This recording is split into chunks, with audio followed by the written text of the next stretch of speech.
Entomophobia devlog 3. I made the line for the bug zapper follow the player.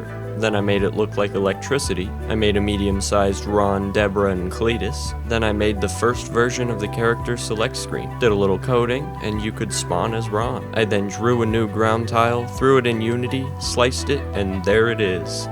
Ground. I coded more on the menu so you could actually play as Deborah and Cletus, and obviously it worked as you can see by the duplicating UI at the top. Now it works so you can play as Deborah and Cletus. I coded the XP bar to work no matter what character you choose, which, worked. I kept track of the shells that were accumulated from a round, had it display in this text box, then had it add multiple rounds together, but it didn't save. So I added saving, which the outputted file looks like this, and I then added loading. So you can see it saves, and then when you play again, it fills in the correct things by loading. Those other character sprites were a bit too big, so I made a small Deborah, Ron, and Cletus, and then made a little road tile to add a small amount of detail to the field map.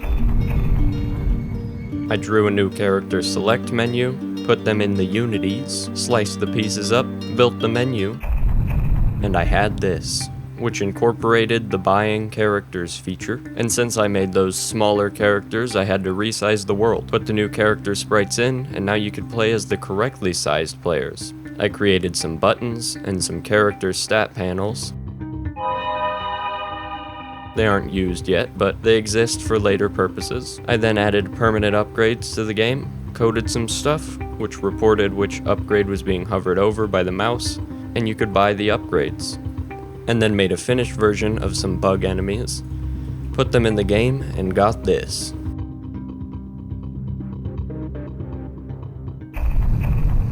I coded for some damage pop-ups to pop up, and they popped up. I made a script to control the camera movement, so if there was an object tagged as a boss, it would stay centered between that and the character, as well as the camera would stay centered between the mouse position and the character when there weren't bosses or the character was far enough away from a boss. Then the revolver was formed, and I created a little bullet, then coded some stuff for the guns, so the bullets spawned when clicking, and I made a little script on the bullets that made them move forwards in the rotated direction. Then added some lighting, which broke stuff, and I made a house.